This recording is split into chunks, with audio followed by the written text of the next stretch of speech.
Hi everyone, my name is Taylor. I will talk to anyone and everyone who will listen about books, and today we are going to be doing a spoiler reading vlog of Releasing 10. I literally just got this in the mail.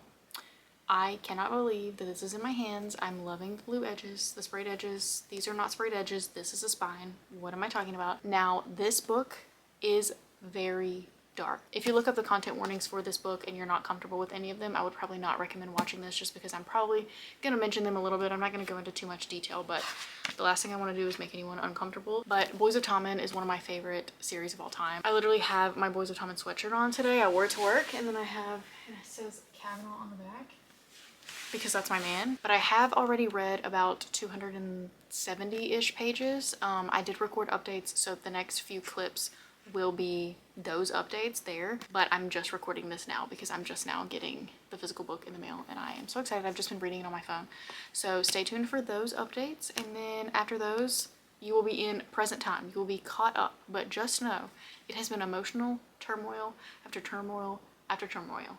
That word is hard to say. I'm scared to continue because I'm really not even that far. I'm like maybe this far in. Ugh. This angle is so bad. I was just too lazy to get the tripod. Please ignore. So we're officially reading Releasing 10. It came out today. It is 4 p.m. so that's great. I did have to work all day today. I hate that release days are always Tuesday because I always have to work on Tuesday. I work Monday through Friday, but I'm like, can't release day be on like Saturday? That'd be great. One thing that I do kind of question is in the chapters, like in the beginning chapters, when she's like 3 years old, 5 years old, etc. I just feel like her thoughts are very advanced, and maybe it's just me, but I feel like no 3-year-old would think that way. I don't know. I think I'm just reading too much into it. I mean, this is fiction, so I need to, view it as fiction. But also, no, not a lot of 3-year-olds go through what she's going through at the same time. So it could be like the trauma that's making her be more mature, but also like she's 3, Huey talked her through a panic attack when she was like 6 years old and he was 7, and I'm like, I don't know. I think I'm just putting myself in their shoes, and I'm like, I can't imagine being 6 or 7 years old. Like, I have a little sister who's 8. She's almost 9. I can't even imagine her talking someone through a panic attack. Like, she wouldn't know what to do. But also, like I said, these characters have gone through a lot of stuff, and so they could just be a little bit more mature. But I'm just like, Honestly, Lizzie, she gets overstimulated very easily, and I have never felt so seen by the way that she acts in those moments where she's overstimulated. Being overstimulated is something that truly, like, at least for me anyway, when I'm overstimulated, if I'm hot, if I'm overwhelmed, if I have 10 things going on at one time and I'm just like super frazzled, I typically walk away from whatever encounter I had regretting it. And then I walk away feeling so guilty. And I feel like honestly that's how she is. You go through so much mentally, and then you turn around and you regret everything that you just said. You can't help the way that you're acting, and you don't want to be acting that way. In the moment, you feel like that's the only logical way to react, and then afterwards, once you're kind of calmed down and you're not as overstimulated anymore,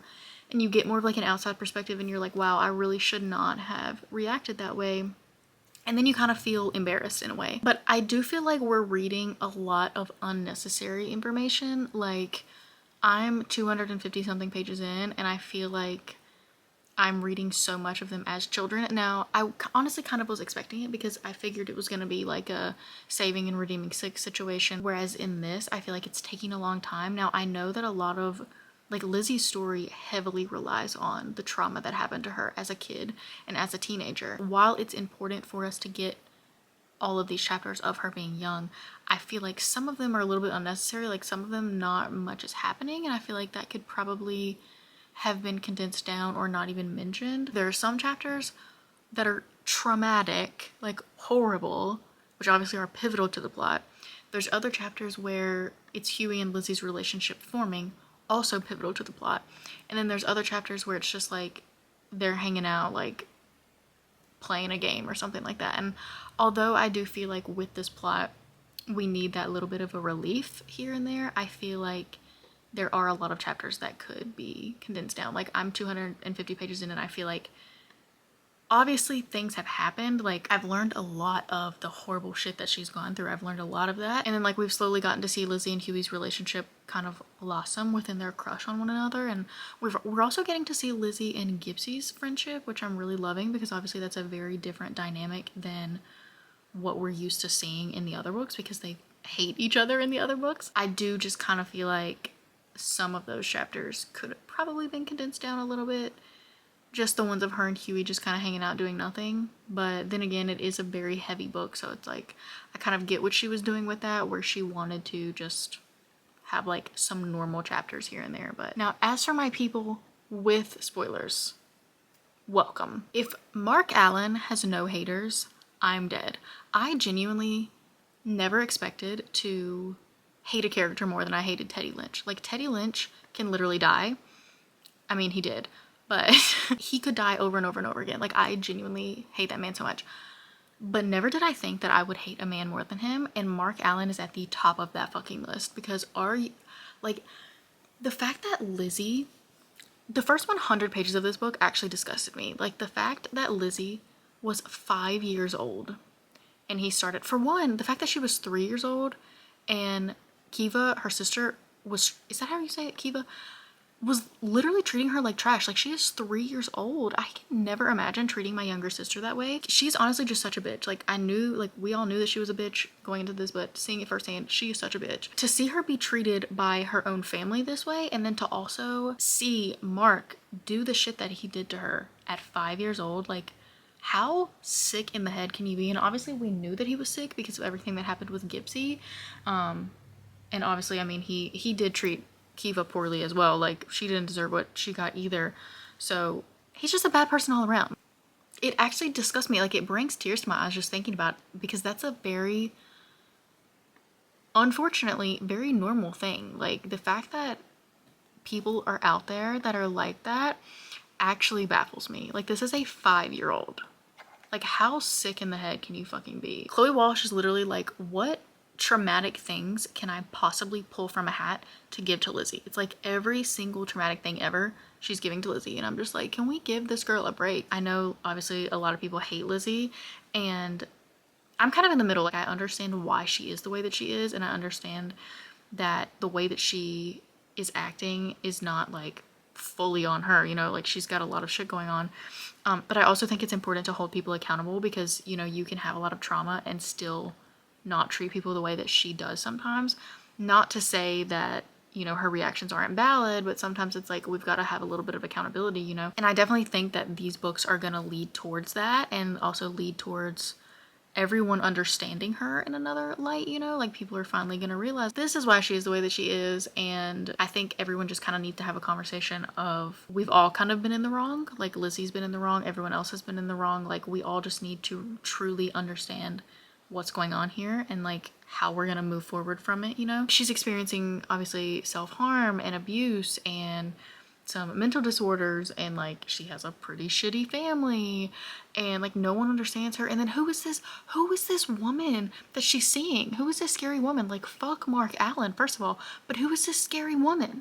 Who is this woman that she keeps seeing? And I know she's not imagining her, like, it's not a figment of her imagination, because Huey saw her. So who is it? Or is it just like someone that Lizzie has some trauma with, and so she sees her all the time, but maybe she's not actually there? But then the one time she was actually there, Huey saw her. Like, maybe it's like both.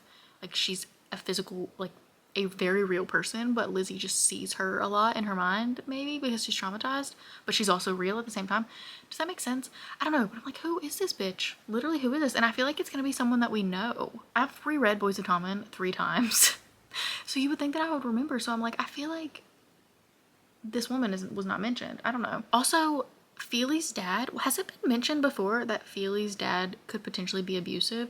Because I feel like it's going to be somewhat of like a Teddy Lynch situation. Maybe not necessarily as severe as Teddy, but they were, because in some of the earlier chapters they were talking about how Feely lives on a farm. It was Feely with his parents, and it seemed like his mom was a little bit more like softer towards him, but then his dad was just kind of bashing him, calling him out because he was vegetarian, and he's like, what kind of guy who's been raised on a farm is vegetarian, blah blah blah.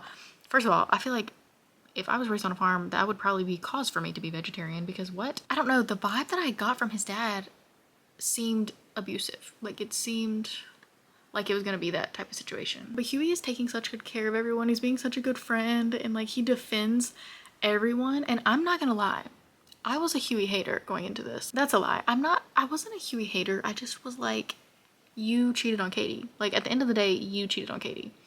And what I'm reading right now, they're younger.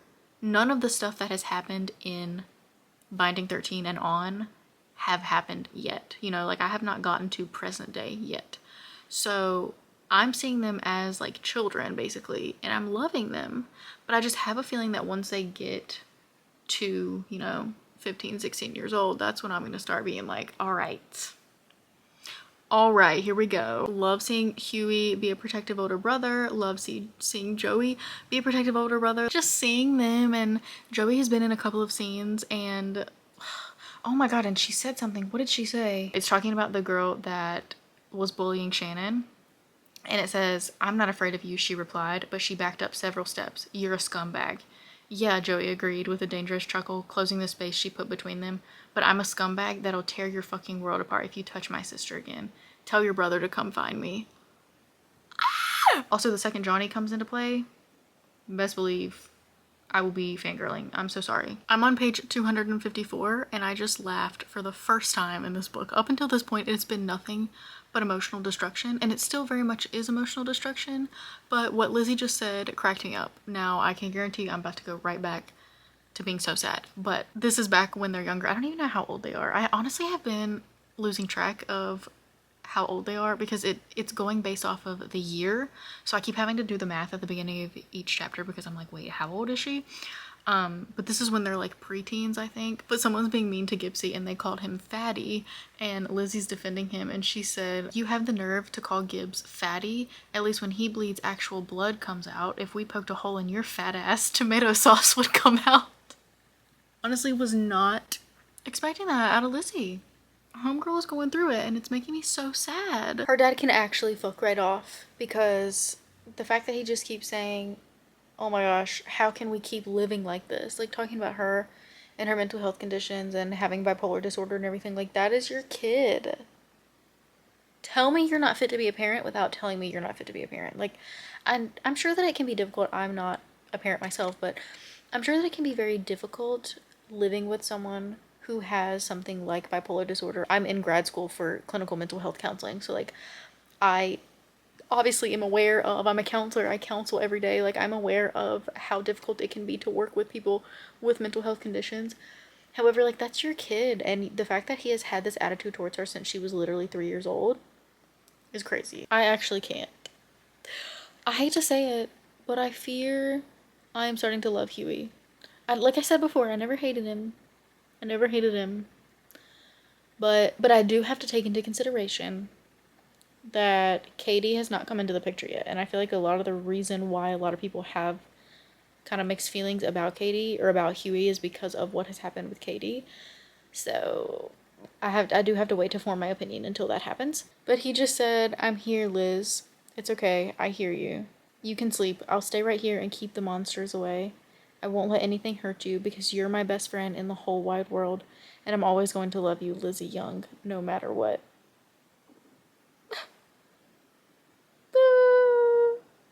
I'm gonna cry. Why did that make me cry? I have gone through, I'm on, what page am I on? I'm on page 267. I have gone through emotional, just destruction, and I have not cried yet. Like, I think, because honestly, most of that, as horrible as it is, I was expecting it, and I'm more so enraged than I am upset, because I'm like, fuck you, Mark Allen. But just how gentle Huey is with Lizzie and finally getting to see their relationship is actually, I fear I'm loving them more than I expected I would. And I love that. I love that, because I was so worried that I was going to come out of their books not liking them. Granted, like I said, I am still very much in like the beginning chapters. They're not even at Tommen College yet. So, oh my god. I think the reason I'm so frustrated with her parents is because The reason that she is not getting the help that she needs at such a young age, and they're just like shoving medications down her throat, not that medications don't necessarily help, but it's as if they're just like, oh, this will fix her, this will fix her. And it's just so frustrating knowing that her parents are in such denial. Like they keep saying, oh, if she gets on these medications, she'll be fixed, like everything will be fine, and like she'll be back to normal. And just that mindset is what causes the problem. Had they not had that mindset and they genuinely realized this isn't something that's just going to be fixed by throwing medication at her, not only would it have probably been more effective had she had more support and further assistance rather than just medication, but also she probably would have been more comfortable talking about it, and it might have been a little less stigmatized had she not grew up in a family that was like, you know, you're broken, but you can't tell anyone. You have to pretend like everything's fine, and you need to stop acting like this, Lizzie. Like, they really tore her down for her mental health conditions, and that drives me nuts. It drives me nuts. The fact that this series is marketed as a YA series is crazy. Like, I will never, ever refer to this as a YA series. Even not even like Binding and Keeping 13. Like, Binding and Keeping 13 are significantly less traumatic compared to the rest, but like they're all traumatic. And in no way should they be marketed as YA. I just want to cry. She just said, today's a good day and I'm not bad because my dad loves me. I can be lovable. The fact that she has to be on her meds, and not only does she have to be on her meds, but her sister has to have done something wrong to make Lizzie look like the good child in order for her to feel loved. Like, that is so... It just makes me want to cry, because I'm like, ah! Like, she's viewed as the problem child, and the only reason that she's ever not viewed that way is because her sister has done something. And that just hurts my heart for her, truly. Also, I've realized that I am using Joey Lynch as a coping skill because Joey is my comfort character. He's my comfort character that gets no comfort. Joey and Aelin Galathinius, those are my people. They have gone through so much stuff, but they are my comfort characters. I don't know how to explain it. And so I've noticed that the very few Joey crumbs that we have gotten in this book so far, I'm like latching onto. And I just keep thinking about them. And that's my coping skill. That's how I'm making it through this trauma. Wait a second. I heard he's some hotshot from Dublin. His dad's one of the Kavanaghs in town. What's his name? Jonathan, I think? At least that's what I think Cormac said. He's meant to be unreal at rugby. Where does he play? Outside center, I think. What part of Dublin is he from? The rich part. No shit.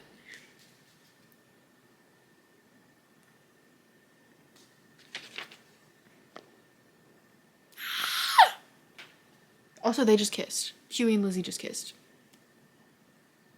And they're so cute. I love them. I'm sorry. I'm excited about Johnny. Johnny Kavanaugh has entered the chat. Johnny Bulldozer Kavanaugh has entered the chat. So, when I was just saying, like, oh my god, they're so cute, they just kissed, you know, that was me being like, oh my god, they're so cute in a wholesome way because they're young and, you know, they're just a cute little couple. But they just kissed again, and it talked about how he got hard. And they're like 10 years old. I think she's 10 and he's 11 right now. Him being the age that he is, like, that's obviously when he's kind of starting to hit puberty and, like, things like that. So, I mean, I guess it's normal, but it's just weird to write about. I don't know. Claire is jealous at the fact that Gypsy is hanging out with Johnny because Johnny has entered the building. She said, and where's he at now, huh? At a disco with Johnny Kavanaugh. That's where. And you know what Johnny Kavanaugh does at discos? He kisses girls. That's what he does. Lots of girls with tongues. Johnny in his fuckboy era. I'm so confused as to how old they are. Because this is 1999. 11, 12. Yeah? Like 11. Because they're... Well, no. No. Johnny and the boys are a little bit older, like a year or two older than... Well, I don't know. Why is the math not mathing for me right now? None of the lads in our class could understand why someone like Johnny would want to hang out with Gypsy. I could. Gibbsy was the greatest friend a person could have. He was loyal, trustworthy, had the best personality in the whole school, and really fucking cared about the people he loved. Feely and I both knew that friends like Gibbsy didn't come around often, and I was glad Johnny realized it too. Just knowing how their friendship turns out actually is heartbreaking. Oh my god. It's talking about how they're pretty sure that Lizzie's mom's cancer is back. And for a solid second, I forgot that her mom had cancer. And I was like, no fucking way is Chloe Walsh about to give Lizzie cancer right now. Like, if she, I don't know why, I read the sentence wrong. And I was like, if she has quite literally given Lizzie every traumatic event ever to happen under the sun. And I was about to say, if she gave her cancer along with everything else that she's endured, literally what is her beef with Lizzie? But thankfully it's not Lizzie. Still sad regardless. But I genuinely was like, there's absolutely no way. Why is their dad hugging Mark? Why? Like, their dad sucks already. Like, not only do you not love your daughter because she's mentally ill, but now you're also hugging this man. He impregnated your other daughter. Why? Like, you should be pissed at him for that amongst the long laundry list of other things you should be pissed at him for. Why are we hugging him? Oh my god. I actually can't with this series. I really might as well just leave the camera on at this point because I swear every time I turn it off, I have something else to say. Huey, I'm loving his villain era when it comes to Mark because, like, one thing about Huey is he is going to stand up for his friends and the people that he loves. And I love that about him. And I didn't really realize the extent of that until I started reading this book. And I'm glad that I'm getting to see that now because I feel like I'm going to appreciate him more. Especially, like, when I reread the series and stuff. But he's talking to Mark and he said, I don't like you. I can't stand you, truth be told. The way you look, the way you speak, the way you think, the way you drive, the way you conduct yourself, everything about you disgusts me. And then he just, like, continues to go in on Mark. And then he starts talking about Gibbsy's father and how Mark was a jerk at the funeral. And Mark says, he was your godfather. Joe Gibson is past tense. Mark Allen, when I catch you, it's on sight. If Huey doesn't get to you first, it's on sight. Mark said, you think you're so fucking smart. You mark my words, Biggs. One day in the future when you're all grown up, I'm gonna hunt you down and I'm gonna put a bullet in your head. And Huey said, oh yeah? Or maybe one day in the future when I'm all grown up, I'll hunt you down and put a bullet in yours. So sorry, you can literally barely see my face. But I'm just imagining Huey literally being like 12 years old and Mark being way older. And Huey just like... I just feel like these characters, like, I'm automatically aging them up in my head because the way that they're acting is so mature, which, like, I mean, dang, I don't know, I know they go through a lot, but I'm scared. I feel like it's reached the time where it's right to be scared, because I think I'm officially, like, 50% in, maybe. I don't know. A coat hanger? A coat hanger. What the actual... Like, just when I think that Mark can't get worse, he gets worse. This is actually such a graphic scene out of nowhere. Oh my god. I'm actually just in disbelief at what I just read. I'm not even kidding. Oh my god. What the fuck? I was so focused on the coat hanger, I didn't even realize why he was using the coat hanger. He got her pregnant at, I don't even know how old she is in this. 12 years old. She's 12, 13-ish. He got her pregnant, and now he's using a fucking coat hanger. Oh my god. I'm actually sick to my stomach. Like, actually sick to my stomach.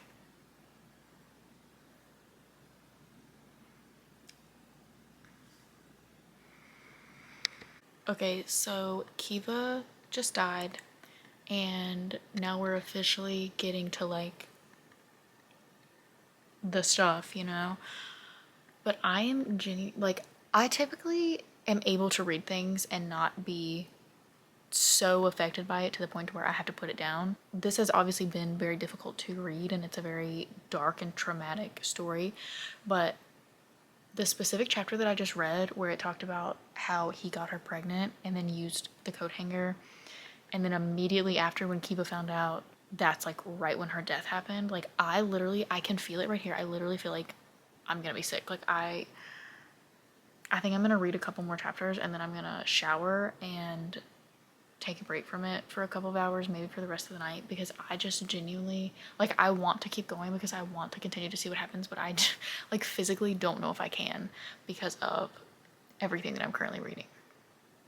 So I've never had a book give me this type of reaction, like physically ill reaction, before. The fact that Mark literally brainwashed Lizzie, like knowing that he groomed her all these years and has been abusing her all these years, and then literally brainwashed her into thinking that it was Gibsie's fault that Kiva died. Things are making so much more sense as to why she hates Gibsie so much in present day. What she's going through. Earlier when I said I felt like Chloe Walsh was literally throwing every single bad thing ever at Lizzie, I didn't even know what I was in for, because like, what the fuck? Like,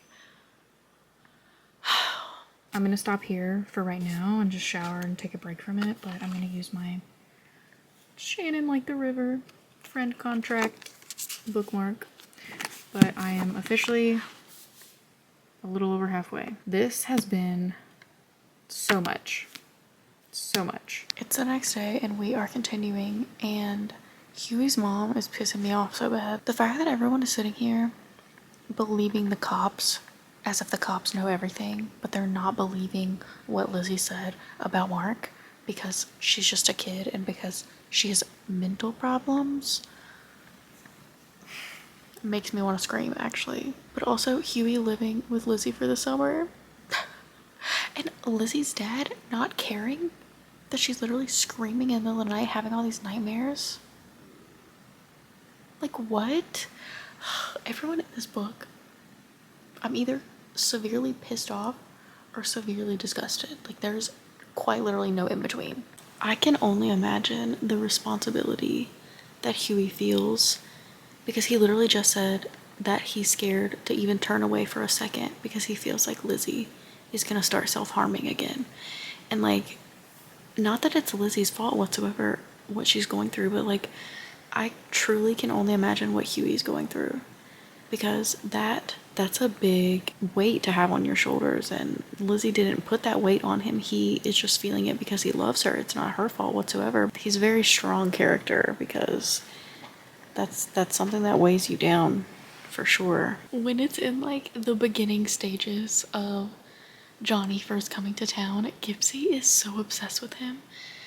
And the fact that Johnny just called Gibsie his best friend and Gibsie's fangirling, they are so cute. Johnny really is just Gibsie's idol, and I think that is so cute. The title of this chapter is Out with the Old, In with the New. Goodbye, clouds of gray, hello, skies of blue. Oh my god, my camera died, so we're on my phone. But oh my god, Gibsie's mom filed a complaint against Lizzie for... She's a child. She is a child. She's like 12. What the... I'm gonna lose it. Oh my god. Oh my god. Okay, first of all, while my camera has been dead, I have some thoughts that I wrote down. For one, Bella Wilkinson, if I have to see her in another book, I'm gonna lose my shit.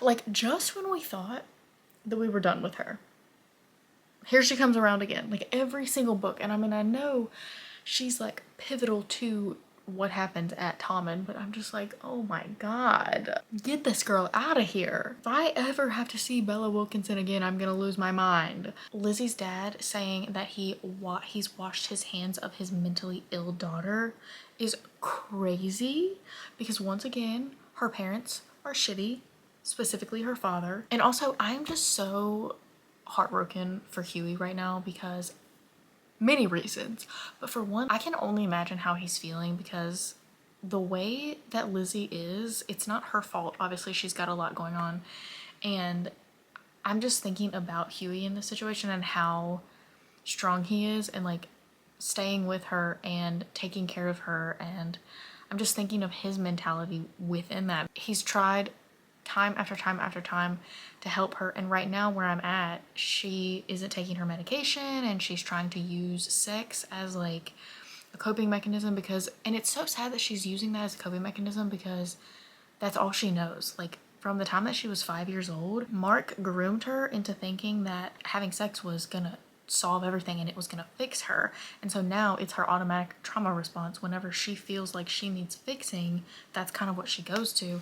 And obviously Huey doesn't understand that right now because he doesn't know exactly what happened between Lizzie and Mark, but just him taking care of her and him trying to get her to take her medication, and obviously she's fighting back on it because she doesn't like the way that she feels on the medication. But it's such a hard situation. It's such a real situation when you're dealing with someone who you want to take care of them, but you also want to protect them, and you taking care of them and protecting them runs the risk of them getting angry at you. And it takes a really strong person to do something like that. And I honestly just commend Huey, and I cannot believe, like, going into this book, I was kind of indifferent towards him. Like, the only thing that I really knew about him was that he cheated on Katie. Like, that's pretty much all we know. And so obviously a lot of people going into it viewed him as a cheater, but now I'm like, oh, Huey is there's so much more depth to him than what was at surface level, considering, you know, he was just a side character in the other books. But let me talk about what's happening right now, because oh my god, Lizzie is cheating on Huey right now. And I don't remember if this was mentioned in the other books. Like, I don't know if we knew this, but I don't really remember if it was mentioned. And I literally, like, Huey's about to walk in and I had to stop. Like, I got out of my bed and fully had to sit at my desk and be like, oh my god. Also, since I'm avoiding reading that, I figured I could show you my Joey and Aoife shirt. Isn't it so cute? I'm wearing all the Boys of Tommen merch in this reading vlog because what better time to wear it. Also, I'm so close to being done and I'm so scared. I'm on page 608. There's 700 and something. So we're in the home stretch. When I reached the door and heard loud moaning and obvious sex noises, I was instantly pissed because he thinks that it's just like some random couple having sex in his room, because he doesn't realize that Lizzie is at his party. Throwing the door open, I stalked inside, flipped the light on, ready to lay into whatever asshole thought it was clever to fuck in my bed. When the light came on, I couldn't move, I couldn't breathe. Rooted to the spot while my brain struggled to comprehend what my eyes were seeing, I felt my heart shatter into a million pieces. I'm scared. I'm scared. Oh my god, wait, she thought it was him, but I didn't realize that this is how Lizzie and Pierce started, I'm guessing. What? No wonder Huey doesn't like Pierce. In his own bed? In his bed. I'm so sorry, but she was all over me. I mean it, Huey. She told me to have her. I will fight you. Literally get out of my face right now. Huey, please pummel him into the ground. Oh my god, it is his birthday. It's his birthday party. God, this just keeps getting worse and worse. Oh my god. I can't do this right now. What is going on? Oh my god, this is horrible. This is actually horrible. You're gonna come out of this, and when you do, you're gonna hate yourself as much as I wish I could hate you.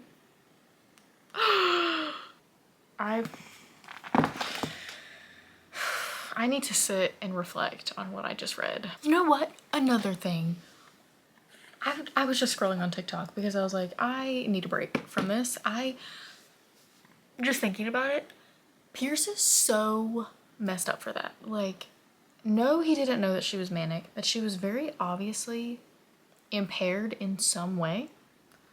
Also, that's your teammate's best friend. I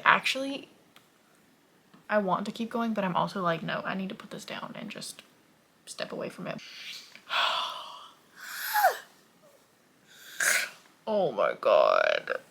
Just kidding. Another thing. She was literally asking for Huey the whole time. Like, she was saying Huey's name actively in the middle of them having sex. So how messed up can you be to continue? I already didn't like Pierce in the other books, but I didn't realize that this was gonna make me hate him even more. I didn't even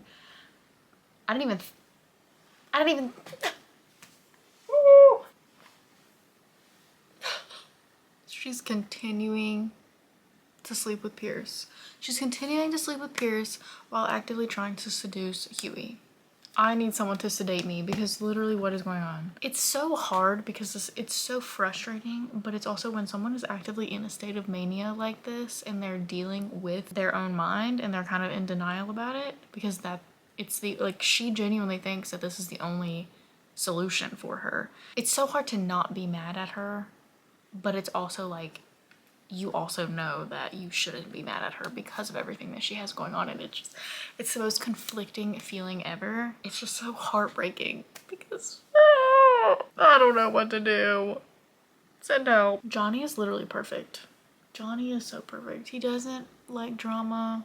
He's so level-headed. Johnny's the only person that doesn't fully make me feel like I'm about to have a stroke in this series, genuinely.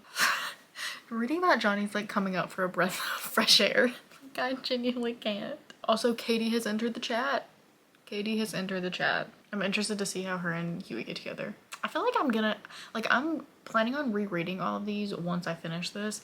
However, I'm gonna finish this and then I'm gonna read a couple of little like, you know, fluffy books, mafia books, palate cleansers, because I need a break. And then I will go back into my reread of the whole series. Now that I've seen Lizzie and Huey's backstory, I'm curious to see their dynamic now from like fresh eyes, because I feel like there's probably a lot that we have missed because we didn't know anything about them when we were initially reading them. So I'm sorry, what is with all of these Taylor Swift chapter titles? And why is she attacking me? I will never get over how messy this is because Casey and Feely are hooking up, and now Katie, who is Casey's best friend, just kissed Huey for their New Year's Eve kiss. And so now it's gonna be Huey and Katie, and then Feely and Casey. But then we know that in future books, it's gonna be Feely and Katie. And I'm like, Jesus, why are we so all over the place? Everybody's with everybody. We're back one final time. I have my tommen sweatshirt on. I don't want to finish this, but I do at the same time because I can't take it anymore. This is genuinely the saddest, just most heavy book I've ever read in my entire life. But let me just tell you, Lizzie's dad can catch these hands. I know I have said that probably 5 times at this point, but he just literally hit her in the face. And now her mom's having a heart attack. Like, he caught Pierce in her room and was so said things to her that a father should never say to their child, first of all. But then, imagine how tired we are. The fact that her dad only loves her and cares for her and is willing to empathize with her when she's like, I want help or I'm gonna take my medication. It's when she's off the rails, as they say, suddenly he doesn't love her anymore. Like,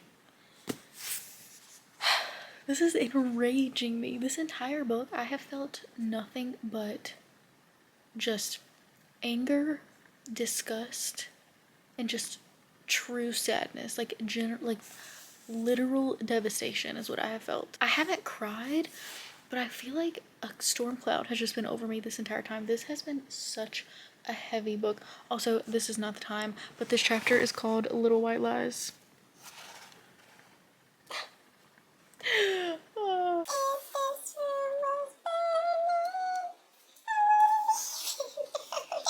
Chloe Walsh, you and I are gonna have a problem. The time has officially come and we have reached the last chapter, and of course the last chapter is titled Fresh Out the Slammer. Another Taylor Swift reference. She's really hitting me right where it hurts with these chapters. Also, why am I jealous? Like, I knew that Huey was gonna get with Katie, obviously, I knew it.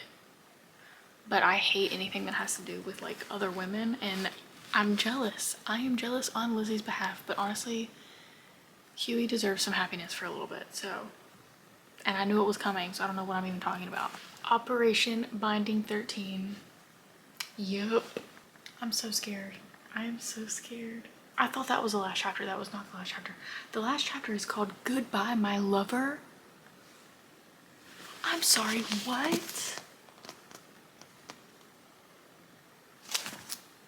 What the fuck? I'm so scared. I don't want to read this chapter. I really don't. Oh my god, I'm literally gonna cry. She said, I know you need to stay away from me, and I know you can't be my friend anymore, but I just want you to know that I am so grateful to have had you in my life. I'll never have had a greater friend, Hugh Biggs, or a greater love. I'll never, oh my god, I can't even see the words because there are tears in my eyes. I'll never stop being sorry for betraying you, and I'll never forgive myself for killing us. You can't be friends with the person you're in love with, and I'm always going to be in love with you, Hugh. Oh my god, I really did not expect myself to cry. I made it through this whole heart-wrenching book without crying, and then we get here. Oh my god. She said, I want you to have the best life imaginable, and nobody deserves it more than you. And I want you to move on from me. I don't want you to feel guilty about it or think you're doing something wrong, because you aren't, because you're too amazing of a person to spend your life stuck on a fuck-up like me. Oh my god, he's crying.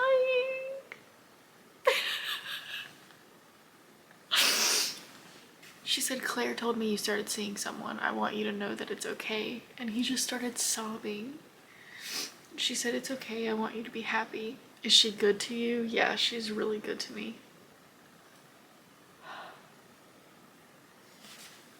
I can't believe that's it.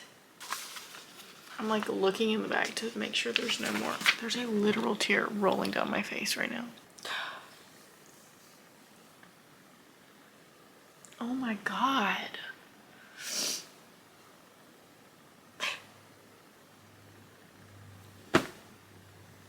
Well, what now? It's 9 p.m. I need to get my thoughts together and we will reconvene tomorrow. It has been days since I finished this book, and I still have yet to sit down and talk about the way that I feel about it, because I truly can't put my thoughts into words.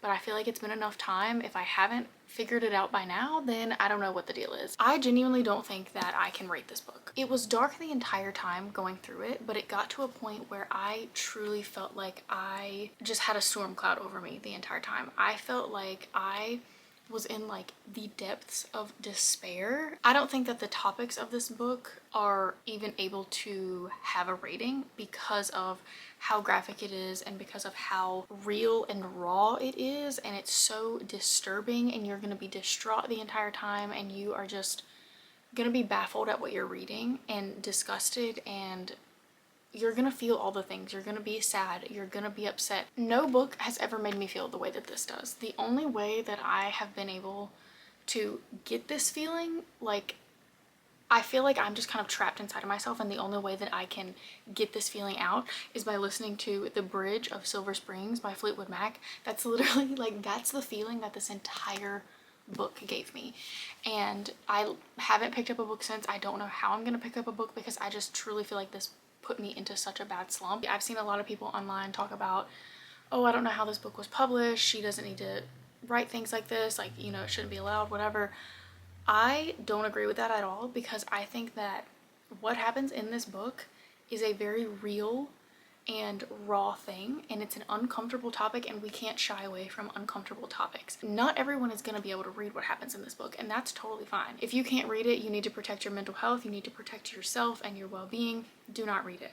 However, I've seen a lot of people bashing it because of that, and she puts the trigger warnings for a reason, and I truly think that if you continue to read it despite not being able to read it, No one forced you to do that. These are very much real life examples, and she is not in any way trying to romanticize what's happening here, because if you read this, you know nothing that's happening is being glorified in any way. Everything in this is written to make you feel disgusted. It's written to make you feel like your heart is physically being ripped out of your chest. The trauma that's mentioned in this is not sugar-coated in any way. It is the rawest form possible, and I think that she did that intentionally to, for one, make us understand Lizzie more, but also to understand mental health and these specific traumas more, and to go into these very real topics and to be like, hey, this is the reality of it, and this is what happens in some people's day-to-day lives, unfortunately, and I'm not sugarcoating it, and this is the harsh reality of it. And I think a lot of the reason why a lot of people don't like this book is because of the fact that it's not sugarcoated and it's not romanticizing it, and it's too graphic, it's too real, and people don't want real. Now, do I think that these books should be marketed as young adult? No, especially not this one. I don't think any book in this series should be marketed as young adult. Now, if you look on the bottom, it literally says young adult right there. Now, I don't think that that's Chloe Walsh's fault. I'm assuming that that's Bloom Publishing's fault. I don't really know, but as for Lizzie herself, I went into this kind of feeling indifferent towards her, more so negative than positive, and I never hated her. I never claimed to love her. I was open. I was frustrated with her. I understood she was probably going through a lot, but I was still very frustrated with her and within her actions. I went into this hopeful at the fact that I was gonna get inside of Lizzie's mind and I was gonna understand her more, which is exactly what happened to me. I don't feel indifferent towards her. I feel very empathetic towards a girl who has dealt with trauma since she was 3 years old, and she has dealt with more trauma than anyone should ever have to deal with in their entire life. And all I see is a strong character who is trying to find her way through the world, and she might not express that in the most positive ways. I think at the end of the day, she's someone who has hurt a lot of people because she's been hurt by a lot of people, and her ways of expressing that is not positive. It's not in any way excusable. I don't think that Lizzie's actions towards Gypsy and towards her friends in the other books can necessarily be forgiven, but I think that a lot of conversations need to be had, and I think that they all kind of need to sit down and be like, here's what's happening, here's why we've been acting this way. I think that everyone is kind of in the wrong in a way.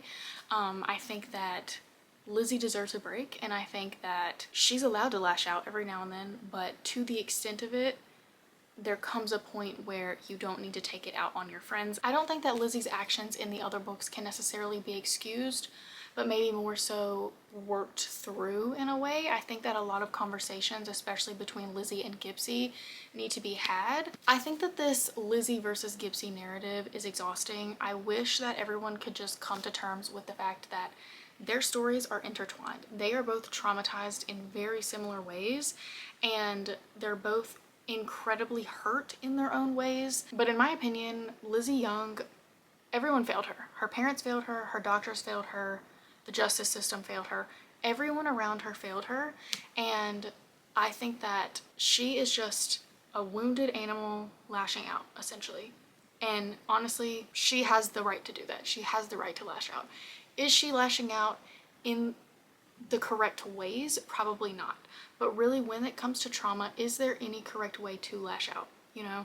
So I think it's a very tricky situation where life is not black and white, and in this situation, Lizzie's trauma and the way that she reacts is not black and white. There's no right or wrong to it. No, she shouldn't be lashing out on her friends the way that she is, but also she is so severely traumatized that it's just her defense. She has a wall up, and that doesn't excuse it, but it also just, they need to sit down and they need to have a lot of conversations and they need to work through their shit. And I think the ultimate takeaway from Lizzie's story is that nothing is sugar-coated, and I think that people's feelings towards her are intentional. I think that Chloe Walsh wrote her in this very specific way to make you feel frustrated with her, but to also make you understand her at the same time. I think that that's a very strategic thing that she did, because that's the harsh reality of people who are facing things like Lizzie has faced. Now, as for Huey, I went into this, honestly, could have cared less about Huey when I went into this, because the only thing I really thought about him was he's on the rugby team, he cheated on Katie. That's really all I knew. Like, he's been a side character this entire time, obviously. But I have formed such a respect for Huey. Now, obviously, he did still cheat on Katie. In this book, you don't get to present day. So, like, at the end of this, Huey and Katie are together, or they're like kind of slowly starting to form their relationship. This just really made me feel something towards him that I did not expect to have coming out of this book, because he was so strong. He didn't have to deal with anything that he was dealing with. He decided to stay by Lizzie's side. He decided that he wanted to take care of her, make sure that she was okay, take care of her mental health when she wasn't taking care of it, and everything that he decided to put on his shoulders himself, he did that on his own. And he was so strong all throughout, because he and not even Lizzie either, like Gibbsy and just everyone around him, he was taking care of everyone. And he's such big brother energy. He's such just protector energy. And I did not expect to come out of this having that appreciation for Huey, because I had no idea the depth to his character. So needless to say, this is an unrateable book. If I had to rate it, I would rate it 5 stars. Simply because of the importance that I think it holds. This is a very traumatic book, but it's also a very important book, because like I said, it touches on topics that are the unfortunate reality that a lot of people face, and it really shows these things happen and these things are not sugar-coated. This is a very real depiction of uncomfortable things that happen in life, and I think that it's important that we don't shy away from these uncomfortable topics. I think that that's the ultimate takeaway from this, is that it's okay to feel uncomfortable with what you're reading. That's the point. So yeah, that's my thoughts on this. I have a hole left in me. And yeah, so thanks for coming to my TED Talk.